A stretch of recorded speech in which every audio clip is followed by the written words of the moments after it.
Penal legions always had a way of making me feel better about myself. Not about my immediate well-being. I slept with my Hellgun so long as I was in 100 kilometers of a penal legion, but they made me feel better as a person. Sometimes I had moments where I doubted myself, where I wondered if I had failed as a servant of the Emperor. Where I wasn't worthy to walk the path he had left for us. And then I took one look at a pack of animals that had been sent to fight in his name and think to myself, oh right, that's what a failure looks like. I actually raised a kid in this shit stain of an Imperium. I doubt any of these people could do it without turning their kid into a drug mule. Millions upon millions of penal legionaries were being discouraged from transport ships onto wasteland, as if the planet wasn't ugly enough without them.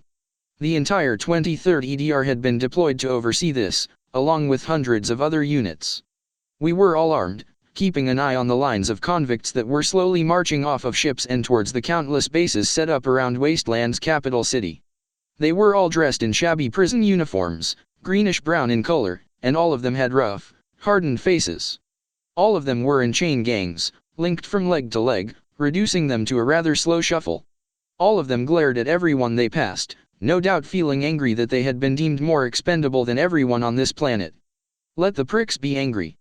I wanted them here just as much as they wanted to be here, if not more so, but I hadn't gotten stuck here because I had blown up an orphanage. For every 5 of them, there was an Arbitz, power maul in one hand, bolt pistol in the other. They all seemed to have around the same opinion of the Legionaries as I did. 30 seconds couldn't seem to go by without a power maul being swung. The crowd of bodies was too thick for me to tell if there were countless disobedient Legionaries or if the Arbitz just felt like the convicts turned soldiers deserved it. If it was the latter, I certainly wasn't going to judge. Arbitz on more bloated worlds could be corrupt fucks that abused the underclass, but these Arbitz had dedicated their lives to guarding the worst of the worst. On their planets, they could unload a bolter into a crowd and walk away with positive karma.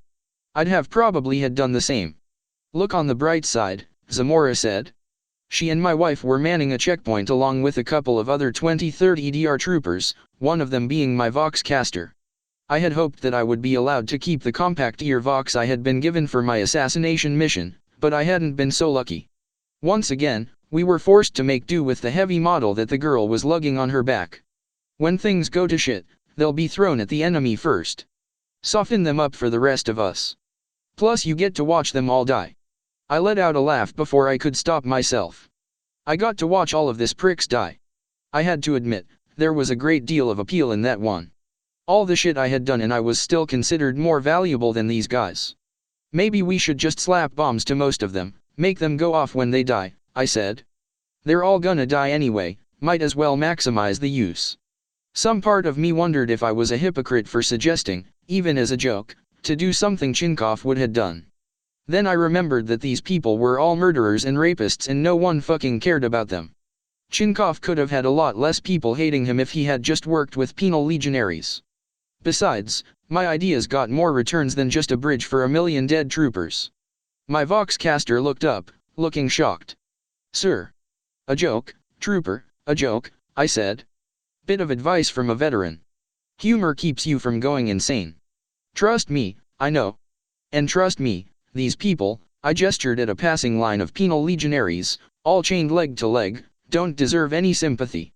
One of them stopped and glared at me, about to open her mouth, before she let out a cry of anguish. Keep it moving, an Arbites shouted, giving the legionary another blow with her power maul. The legionary shot me one final glare before moving on with the rest of her chain gang. I gave her a mocking wave as she went. I hoped a daemon ate that one whole. Though I would settle for her being ripped in half. I was kind of a sick fuck when I stopped and thought about it. But, like I had said to my caster, she deserved it. Was probably a child serial killer. I had read the reports. The penal worlds we were drawing these units from weren't the type you got sent to for not paying your taxes. Checkpoint 42DR reporting in, no problems, my Vox caster said into her speaker. Slight delay, local Arbitz handled it. A confirmation rang out through the static. Not exactly my preferred kind of reinforcement, my wife said, scanning the crowd of convicts with her heavy bolter. I'd honestly take more of the you-know-whats. At least they can actually fight, and they've proven to be helpful. You'd have to rip my fingernails out to get me to admit it, but I really was glad that the Harlequins were here. I had described in my book that the Harlequins were Eldar that could actually be trusted to keep their word, particularly when their word included fighting chaos. I could never and would never see them as anything more than allies of convenience. But until this alliance fell apart, it would be for the best to keep them close. Just hope they don't bring their extended families along for the ride, I said sourly. They're dependable, the rest not so much. I don't need spiky, drug-dealing sex offenders, and the same goes for pretentious, holier-than-thou twats. Just more of what we have and nothing else please. Craft World Eldar were a mixed bag that you should never show your back to, and the Dark Eldar were classified with Chaos, Orcs, Tyranids, and Necrons in my shoot on sight in all circumstances category. We had an awkward but dependable alliance the way things were, more Eldar showing up would destabilize it. I was sure the Harlequins knew about this, but I made a mental note to make sure the Shadow Seer understood that. Even the Harlequins thought humans were under-evolved beasts, the smug pricks. They might not dedicate enough time to care about what we think. They might not, but I wasn't taking chances. So what are they getting for kits? I asked. I hope they brought weapons along with them, we don't have millions of spare lasguns lying around. Looks like it's going to be a mix of Los and auto guns, Zamora said, eyeing the last chain gang as they went by. Mostly lasguns, but it looks like the Arbits have less quality equipment for those with particularly heavy sentences. These are the type of people who rebelled against the Imperium, who are heretics who haven't descended to chaos. Or crossed lines even the cruelest of hive gangers wouldn't cross. Even their fellow prisoners probably hate them. Any way to separate them from the others? I asked. I mean, if these are the types to set orphanages on fire, I'd like to know. Another chain gang crossed through the choke point we were guarded. I eyed them closely. The Arbits weren't the administratum, they wouldn't mark their most dangerous prisoners with a stupidly long legger. They would do something to the prisoner directly, either via a tattoo or a brand. They would want to be able to identify the prisoner on sight, as well as make it clear to all the other prisoners what the marked one had done. Like what you see handsome. A woman in the back of the chain gang stopped, smiling toothily at me. She had a buzz cut, standard affair for penal legionaries, and had an average face with a few scars. All of that was backdrop for her cruel and sadistic smile. I had seen that smile far too many times, the smile of a predator. I raised my hellgun, aiming it directly at her face. You have 5 seconds to start walking again, I growled. I was not bluffing, part of me was hoping this woman wouldn't move so that I would have an excuse to put a lost bolt through her face. Everyone else at the checkpoint had their weapons trained on her door. Even my Voxcaster had her rifle raised, almost fumbling it in her rush to take aim. 5. 4. The chain gang had come to a stop, the woman's halt causing a chain reaction of stumbles that spread up the line. The woman ignored it, taking a step close to me. I fired a warning shot, just grazing her cheek. Last chance, I hissed. One more step and the next one goes through your eyes. 3. 2. I think I met a couple of boys like you before, she continued, clearly not expecting me to actually kill her.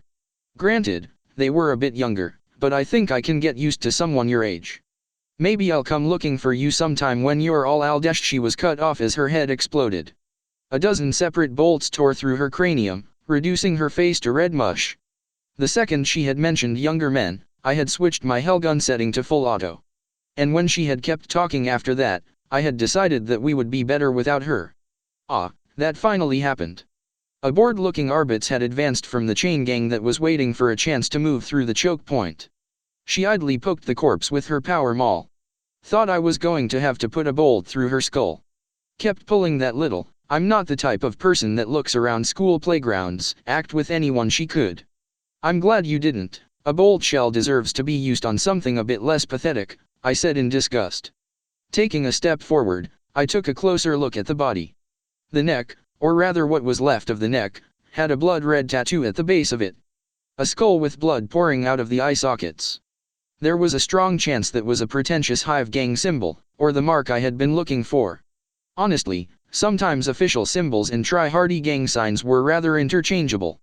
Well, this was going to happen one way or another. Threatening a local office. The Arbits tooted. That's a no-no. Flicking a switch on her maul, she swung it down, shattering the shackles that connected the corpse to the rest of the prisoners. The dead weight's gone, get your asses moving, she barked, and the chain gang surged forward, fear flickering on all their faces. "Do me a favor, would you? Leave this body here. And if anyone asks what happened to her, tell them something more brutal than what actually happened." "Can and will do," I said, saluting the Arbits, a gesture that she returned with a wry smile, before following after the chain gang. "If we're coming up with fake stories, we could always say I grabbed her, beat her to a bloody pulp, grabbed her head, ripped it off and crushed it between my palms," my wife said. "Or crushed it and then ripped it off. Zamora, which would you say is more brutal?" The noblewoman said, pursing her lips. "Well, I obviously can't say from experience, but I'd say crushing it and then ripping it off. The spinal cord being severed would cause instant death. With a crushed skull, there would be some suffering. Plus, there's something primal about ripping off a crushed head. Something utterly cruel and barbaric. Just asking. Mainly because, if anyone who comes by talks to my husband like that again, they're not getting off with a quick headshot," my wife said, flashing a smile at me. "Course, I may just do a reenactment of the first time they met. It had been some time since I had seen her rip someone's heart out. That might improve my mood. Well, keep an eye out for anyone with a tattoo of a skull that's crying blood. She's got one, she's probably one of the, bad even by penal legion standards, lot." I pointed at the tattoo as I spoke. Zamora stepped forward, blinking as she took the tattoo in. "Are you sure that's blood? It might just be normal tears." I paused, looking at Zamora. She didn't seem to be being coy, she was focusing on the tattoo with a scrutinizing eye. "I mean, yeah," I said, looking at it more closely. "It is red, after all." "The whole tattoo is red," Zamora countered. "I mean, if it was green, would you assume it was orc blood? Why else would the tattoo be red?" I asked. "I mean, red can mean a couple of things. When it comes to bodily fluids, it tends to be blood. Unless you know anyone who ejaculates red." Zamora's counter-argument was drowned as she started to laugh. "Ejaculates oh come on now," she said, choking out words through her laughter. "Why, did that happen to you once or twice? I don't think the missus would have appreciated that." Now it was my turn to laugh, my wife joining in not long after. In that moment, I was able to forget it all. I forgot that I was on a dry, cracked and devastated planet, I forgot about the billions of cultists who were preparing to invade, and I forgot that I was at the top of a Chaos Lord's shit list. For that moment, it was just me, my best friend, and the best friend I had married. Enjoying a moment of nice, stupid humor. Even the Voxcaster was letting out a nervous laugh. So of course some cunt just had to go and ruin it. Around a kilometer away from our choke point, an explosion rocked a nearby building. Our laughter died faster than a Gretchen in a hive tyrant's mouth. Everyone at our checkpoint had weapons raised in the direction of the explosion. The Legionaries were starting to shout, some of them charging away from the explosion, others back towards it. Arbits roared orders, swinging their mauls viciously, but the previously orderly prisoners had become an unruly mob. "Cultists?" Zamora asked, glancing at me. "Doesn't seem likely." "Agreed, we've got plenty of assholes here that don't want to be here," I said.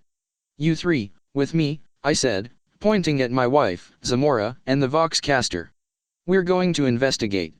Everyone else, stay here. We may be dealing with a penal legionary uprising. Do not let anyone who has come through move to support it." Checkpoint 42DR reporting in, "We have an explosion a kilometer south from our position," my Voxcaster spluttered into her microphone. "Possibly rebel activity. We are moving to assist with suppression." Assistance certainly seemed needed. Countless legionaries had no idea what was going on, but seemed to be attempting to taking advantage of the situation. Many of them were throwing themselves at their Arbits handlers, trying to overwhelm them through sheer numbers. Power mauls swung with renewed vigor and increased settings, the sound of breaking bones filling the air. More than a few Arbits simply drew their bolt pistols and began executions of the legionaries who were attempting to escape. Some of the would-be rebels attempted to throw themselves forward, only to find themselves coming to a sudden halt as their chains ran out of slack, still attached to now dead comrades. But the legionaries outnumbered the Arbits 5-1, and it was taking everything they had to keep the prisoners under control. They had no time to respond to the sight of the explosion itself. So, that's where I was heading. "Fuck off!" I shouted, slamming the butt of my rifle into the face of a prisoner who had lunged for it. His nose shattered under the impact and he tumbled to the ground.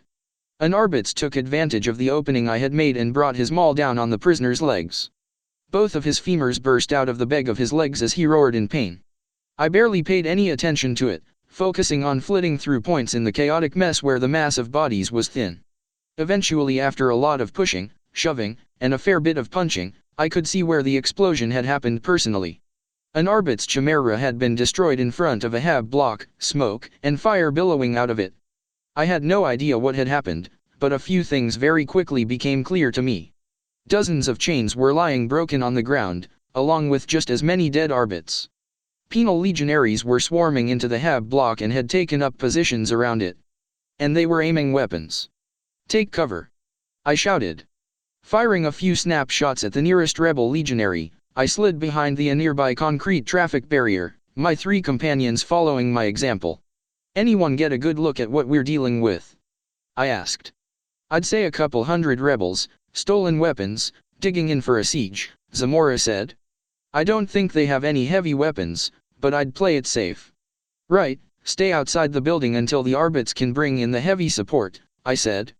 "We don't have anywhere near the strength to storm it, so just pick them off where you can." "Honey? Some suppressing fire please. Please always helps."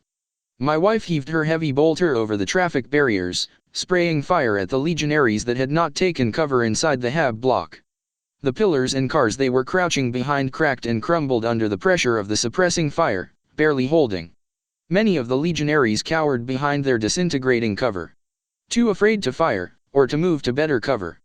"Grenades!" I shouted, tossing one of my fragmentation grenades, a few more joining it as it flew through the air. Explosion rocked the outskirts of the HAB, engulfing half a dozen of the traitors in its blast.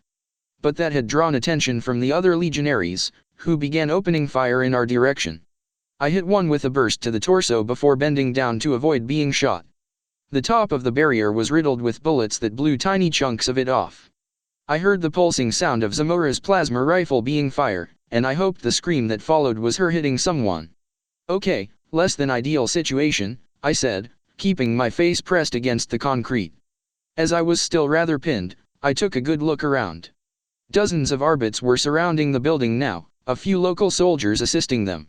Fire was being traded from pockets all over, one man even shooting off a rocket at the HAB block. Then, a pair of engines roared. 2 more chimeras burst through the crowds, running a couple of legionaries over, and charged towards the building. These were Arbitz chimeras, meant for policing and not frontline combat. They had heavy stubbers instead of bolters, but they still had forward-mounted Loss cannons. Both cannons blared as the heavy stubbers opened fire. The shrieks of legionaries were unmistakable, quite a few of them were dead and dying. Even better, bullets had stopped streaking a few centimeters above my head. Poking my head back up, I took aim. Most of the legionaries were more concerned with the multi-ton vehicles that were pressing down on them. By itself, far from a senseless move. But it gave them a bit of tunnel vision when there were plenty of other threats nearby. I put a Loss round right through the head of a legionary that had been going for a grenade. Sadly, the grenade's pin was clearly still in it as it rolled away. Bolter rounds and plasma shots tore into the sides of the legionaries as they attempted to respond to the chimeras. Barely any of them had armor, and the few they did could have been wearing nothing for all the difference that it made. They were torn apart under the vicious assault of some of the finest weapons the Imperium made for the guard. The chimeras swept back, not wanting to stop too close to the building, their gunners firing as they went. One of them was an Arbitz with a look of fury on her face, screaming words that I couldn't make out but could very much recognize the mouth movements of words that I had not been allowed to say around my daughter for her first 18 years. Despite being in the depths of a rage, she and the other gunner were doing an excellent job. Among the legionaries that were still outside, the dead were starting to outnumber the living. She had racked up an excellent kill count, firing until her stubber ran dry. "Traitors! Fucking traitors!" she screamed, her voice somewhat audible now that her stubber wasn't firing. My stomach dropped. Why wasn't she reloading her stubber? That was the prudent thing to be doing in this situation. Death. Every last one of you is sentenced to death. A death I will personally deliver to you. O Emperor, she was deep in a rage, it had completely overridden her common sense. You will suffer. You will die. You will dash whatever she had planned to do to the rebels, no one ever found out. Because she was killed mid-sentence as a makeshift bomb bounced off the top of the Chimera and into her face. The only consolation was that she probably didn't suffer. Her lifeless body looked like it had died instantly as it fell. The Legionaries gave a roar of triumph at the death of the gunner, and focused most of their fire on the one still fully crewed Chimera. Looted grenades and hand-crafted bombs were tossed at the APC as it attempted to twist and weave away from the storm of fire. Explosions buffeted against the vehicle and it began to smoke, the gunner still firing desperately. Shit, I swore, taking aim at one of the men in the windows and managing to get him in the throat. Hey. I turned to see the undamaged but gunnerless Chimera backing up towards our position, the rear door swinging open. I need a new gunner.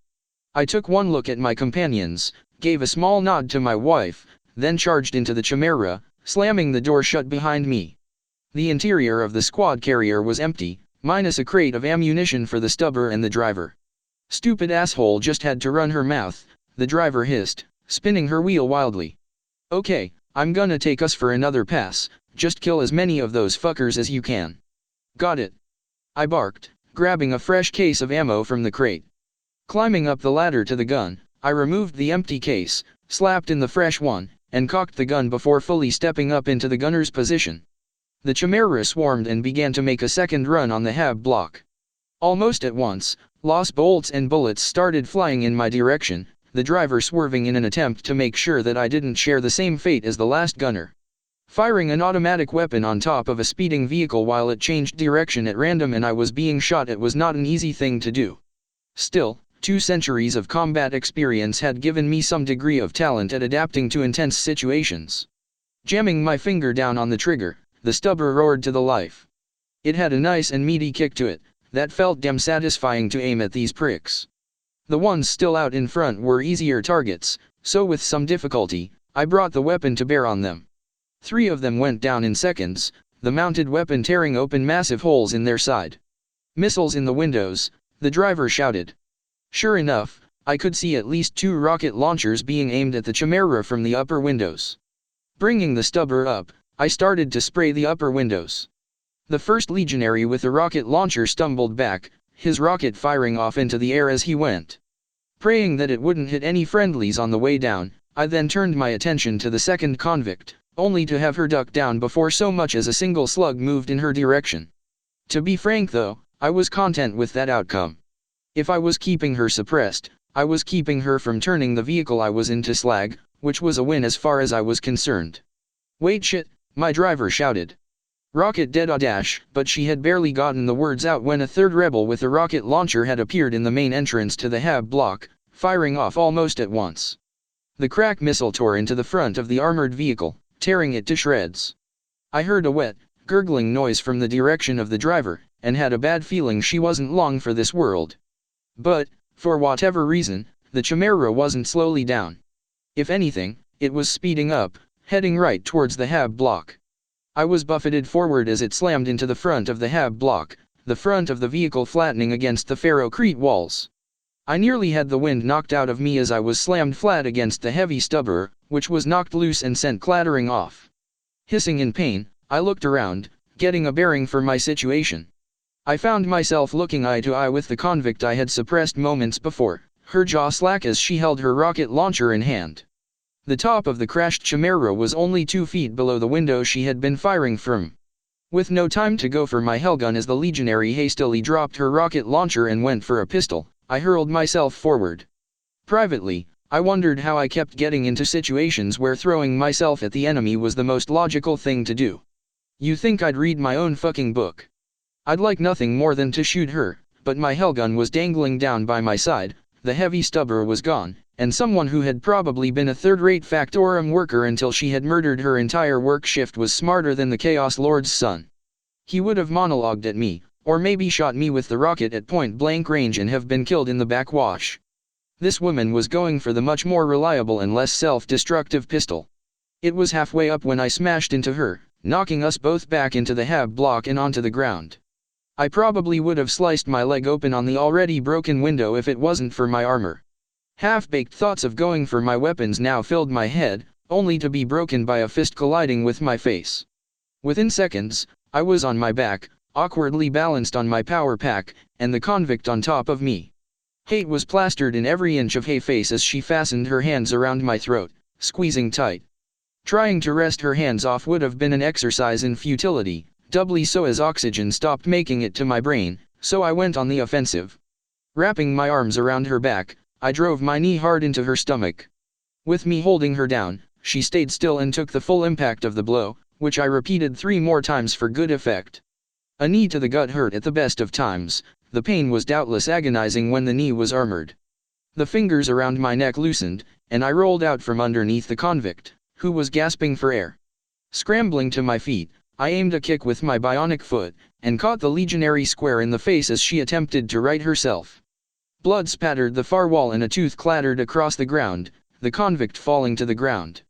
Spotting my hellgun lying not too far away, still connected to my power back, I made to dive for it. I had barely taken a step when I felt a tight grip on my ankle, and the next thing I know I had been tripped and landed face first on the ground. Craning my neck over my shoulder, I saw the convict with a grip around my organic ankle. I blinked.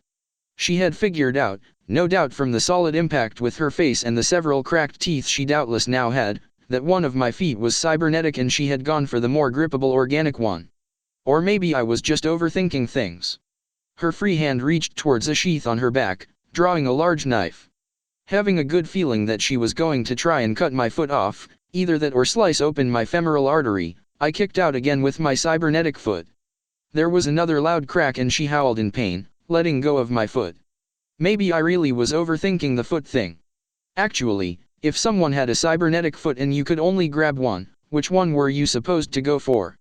Grabbing the organic one gave you a softer target, but grabbing the cybernetic one kept the enemy from kicking out with a much harder leg. Actually, considering the artery would still be present in the leg the cybernetic foot was attached to, it'd probably be smarter to go for the leg with the cybernetic foot. A rather niche field that very few would have experience in, but Emperor willing, if I survived this fight I'd probably find a way to spin this into making the woman look like a drooling idiot. Probably. Forcing myself back to my feet, I saw the woman rising up along with me. Her teeth were bared in a growl. Half of her teeth were missing by this point, and the rest were either broken or hanging loosely. Hissing viciously, she lunged at me with her knife. My hand was halfway to my power sword before I had to dodge to the side, sparks flying as the knife bounced off the wall. With careful timing, I darted back in, grabbing her by the wrist with one hand and viciously twisting. With a grunt of pain, the woman dropped the knife. For a moment, I thought I finally had the situation under control, only for a knee to drive straight into my sternum. Even through armor, I almost doubled over. For half a second I wondered if this woman was on Frenzen, before another blow came in my direction. I barely ducked to the side in time, but I wasn't so lucky when she followed up with a brutal right hook. It slammed into the side of my helmet, rattling my skull inside of it. There was a loud cracking sound as it happened, no doubt she had broken her knuckles. Despite that, I could feel a noticeable dent in the side of my helmet. This woman was no doubt abusing Frenzen, it was common in penal legions. There was no other way an unaugmented human was doing that kind of damage. Staggering, everything swimming in front of me, I saw another fist coming my way. Ducking down, I rushed forward, throwing an uppercut that landed squarely on the chin of the legionary. She yelped, doubling over, blood spurting out of her mouth. Grabbing her by the head with both hands, I charged at the nearest wall, slamming her into it head first. There was a pair of cracks and the convict slid to the floor, leaving a red stream on the wall as she went. She wasn't getting up again. Frocking hell, I swore, my head still throbbing as I knelt down and finally picked up my hellgun again. Leveling it at the rebel legionary, I fired a laser bolt straight into her head, which exploded like a blood sausage. Better safe than sorry. Right, where was I again? Oh right. In the first floor of an enemy-controlled building. Fuck. Spinning on the spot, I saw the rocket launcher that had been dropped earlier. Holstering my hellgun, I grabbed it, hoisting it over my shoulder, before slowly edging along the hallway.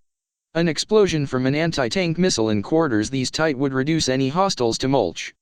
But I had to be careful, lest I get caught in the blast. Edging along the bland, gray corridors of the hab block, I paused near a stairwell. Gunfire was echoing from both the lower and upper levels. It was hard to tell whether it was aimed outwards or if guardsmen had started to storm the hab block. Though, If they had, they'd be coming in at the base level, which made it safer for me to aim my ordnance upward. Peeking around to the edge of the stairwell, I aimed the rocket up. Heavy gunfire was coming from up there, and it was getting closer. Patience. Patience. After a minute of waiting, a trio of Legionaries, 1 woman and 2 men, came into view. My finger tensed on the trigger, but before I could do anything, a blur of a dozen different colors appeared right behind the Legionaries. Within 5 seconds, the blur had torn through all of them, arms severed, torsos bisected, and heads cleaved in half.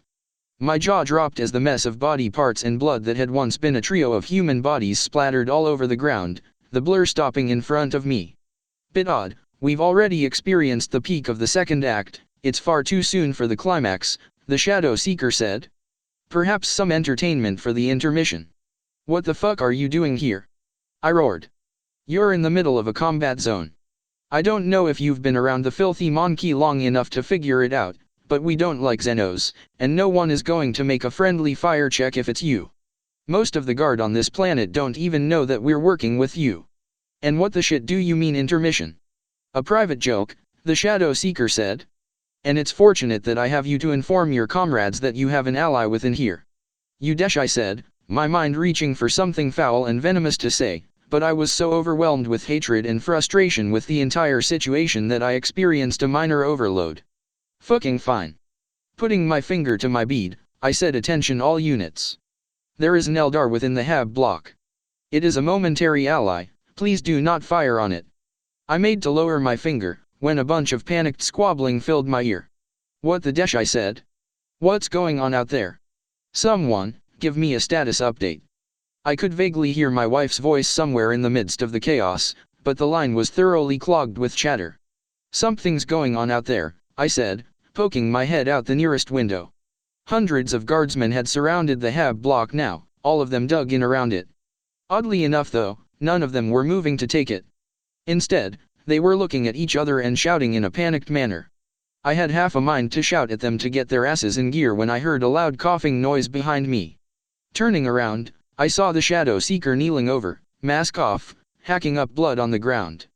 Oh come the fuck on, don't tell me you got gutshot by a bunch of dipshit penal legionaries. Hey, I need you alive for the plan we have. That was part of the fucking deal. They did not so much as scratch me, the Shadow Seeker said, his mask falling to the floor. I don't know what this is. Something is wrong here. His smile had finally slid off his face, replaced with a grimace of intense discomfort. I'd enjoy that look if it wasn't for the fact that I was deeply concerned whatever was causing it might kill me. My stomach was starting to churn, even as I looked at the Shadow Seeker, and a cold sweat was breaking out across my forehead. I took a deep breath. What the hell was wrong with me? I felt like I was coming down with a fever. The Shadow Seeker retched, coating the ground with blood. Bottom floor, he said. Whatever it is, it comes. Without a word, I took up position at the mouth of the staircase, aiming my captured weapon down. I felt worse with every passing second. My eyes were twitching uncontrollably and I felt ill. Had someone released some kind of chemical weapon into the block? No, that couldn't be it, I'd be dead by now. But then what was it? The screams broke my line of thought. Screams echoing from the ground floor, broken up by scattered gunfire. Gunfire that was slowly growing less and less frequent. For what felt like an eternity, I stood there, a crack missile at the ready. My body trembled, my insides trembling, my hands shaking. Part of me wanted to fire the missile just to break the tension. Then, a lone legionary rounded the corner, scrambling on all fours up the stairs. He didn't even make it halfway up. There was a loud bang, and his head exploded, tumbling back down the stairs. I took aim with my rocket launcher. Lower your weapon, guardsman. I blinked. Then did it again. My jaw slid open and the rocket launcher hit the floor as my grip went slack. No way. No fucking way. 2 women in golden armor were at the base of the staircase, each of them with a sword in one hand and a bolter in the other. One had a helmet with a bright red plume in the back. The other was helmetless, but her hair was done up in a plume that was nearly identical, though the rest of her head was clean-shaven. I had heard that they were active again, but to see them in person was something else entirely. Sisters of Silence. I stuttered out. The helmeted one nodded. I had heard stories on what their presence did to people, but they paled in comparison to the reality of it. Then a horrible thought occurred to me. 2 sisters of silence in the same room as a powerful alien psyker. Oh Emperor's sphincter. Get out of here, I hissed to the Eldar. They could kill you by accident. I think I will stay, the Shadow Seeker said, sliding his mask back on and stepping forward to view the Sisters of Silence. Greetings, friend. I am a humble servant of the Laughing God. To what do we owe the pleasure? I couldn't believe this jackass. Humans that could kill him with their minds, and he wanted to chit-chat? Greetings, the helmetless sister said, her voice soft, yet strong. I am a novice sister of the Sisters of Silence. My companion is my mentor, an Oblivion Knight of the Order. She has taken our sacred oath of silence, and as such the duty falls to me to speak for her. Novices were sisters that hadn't taken the oath of silence then. We arrived to provide aid for this planet, and it seems it was needed earlier than expected. It's appreciated, I said as they began to climb the stairs. Emperor on his throne, it was actually getting worse as they got closer. My stomach was churning so violently that I was deeply concerned I was going to vomit, and it was becoming increasingly difficult to maintain eye contact with the sisters. Personally, I never found penal legions to be worth the second-rate flak armor they're issued. The helmeted sister made a complicated set of gestures that made use of her whole arms. My mentor agrees, their loyalty is too deeply in question. More gestures. However, this was merely an unexpected complication. We came to this planet in order to assist with the defeat of the approaching champion of the ruinous powers. The novice sister glanced at the 23rd EDR mark on my shoulder. Ah, this helps. We request to be shown to your commanding officer. There is a soldier in your unit that we wish to speak to personally. The author of this book. Reaching into a pouch, she produced something that made the churning in my stomach stop. A copy of Avoiding Stupid Deaths in the 41st Millennium. I froze. Oh Emperor, help me. They had read that? The best witch hunters of the Emperor? I was fucked. I was so utterly fucked that even the local whores were giving it to me doggy style. Everything that I had written in that book had been enough to secure my execution 10 times over. 100 if the person arranging my execution was stubborn enough to ensure I was charged for all of the more minor offenses. Well, on the plus side, it would be a quick decapitation and then it'd all be over. It was preferable to what the Inquisition or the Chaos Lord would have in mind. My breathing became a little faster. The Shadow Seeker noticed. Looking back and forth between me and the sisters, he seemed to understand what my concern was. He stepped forward, positioning himself between me and the sisters. A move that was doubtless supposed to look impressive and was rather ruined by the fact that he was now shaking like a leaf. Whatever the sisters were doing to him, it looked like it was 10 times worse than what I was going through. I have read the same work as you. I am well aware that this man has proven to be a less than ideal warrior, the alien said. Oh, just fuck off. If I was going to die, let me die with some dignity. I didn't need a Zeno defending me in a manner that was so half-assed it felt more like condemnation. I'm pretty sure more of that would get me upgraded from decapitation to slowly being disemboweled, and who knows where we go from there. However, he has found himself playing an important role that benefits both of our races. One that require him to be alive. The Shadow Seer raised his sword in a guard, but made no move forward. I wasn't sure if he was physically capable of doing so at this point. The helmeted sister tightened her grip on her weapons, but she didn't attack. She instead made more gestures. Be at ease. So, this is the author of this work. We have no intentions of killing him. We do not find many of the actions he describes to be particularly to our taste, but his deeds outweigh his crimes. And, as you say, he has an important role to play. We received an astropath message, highest priority, of the plan you have to deal with the Chaos Lord. The Sisters of Silence are here to help. She bowed her head. Forgive us both for not announcing our coming. We did not want to risk the enemy learning of our movements. No need to apologize, I said, feeling more relieved that they weren't here to kill me than anything else. Though the relief was quickly swallowed up by the sickening and nauseating feeling that their presence caused.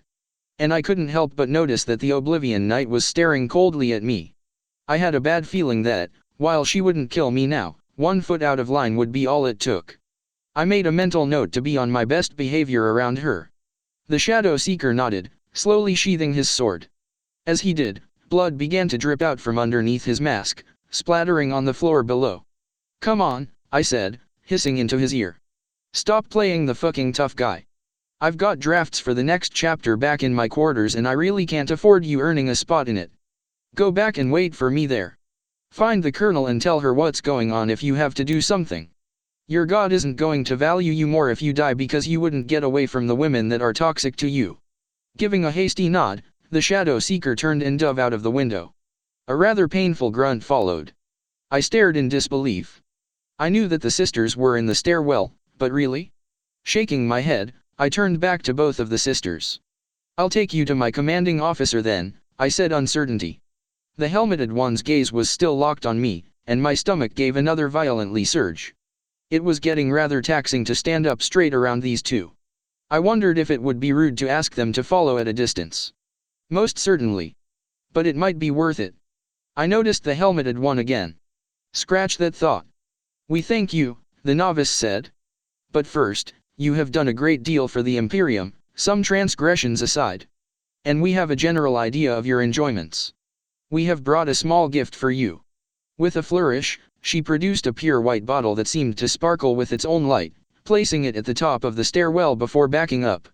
"I'd hand it to you, but in my experience, most soldiers collapse or retch if they touch me. Even though armor. I had no trouble believing that. Hell, I wouldn't be surprised if it could kill lesser men. Blanks were supposed to target psychers, and these women were so powerful they had reduced me to this state just by being in my general vicinity." "Thank you," I said, picking up the bottle and looking at it. "I think I'll save it for a family dinner." "Enjoy." It was bottled on Holy Terra itself, the novice sister said gently. "Now then, your colonel. She may or may not know that we were sent. I suppose we shall soon learn." I nodded, holding the bottle in one hand and my hellgun in the other. "Are there any other sisters coming?" I asked hesitantly. "Things are bad on this front. And I mean really bad. This lord almost caused a black crusade last time. We needed the old wolf and all of the space wolves to turn her back. We'll need every last sister of silence we can get." The helmeted sister made more gestures, her gaze not wavering for even a second. "No," the novice sister translated. "Our sisters in arms are needed elsewhere, as are the custodians we now fight alongside her. We were the only ones that could be spared. Everywhere else in the Imperium is worse. Many of us are dealing with the forces of Magnus the Red himself. Well, that's gotta bring back all the old memories." "I see. Well, I pray you two will be enough." They would have to be. These two showing up was a small miracle. I had a very bad feeling it was the only miracle we were going to be getting. The novice sister nodded. "Now then, your commanding officer please. We must know everything we can if we are to be vicious." I nodded, passing by the two of them, using every last urge of self-control to not scream or break out into a run as their presence hit me. I led the way. The two best hopes that I had right behind me.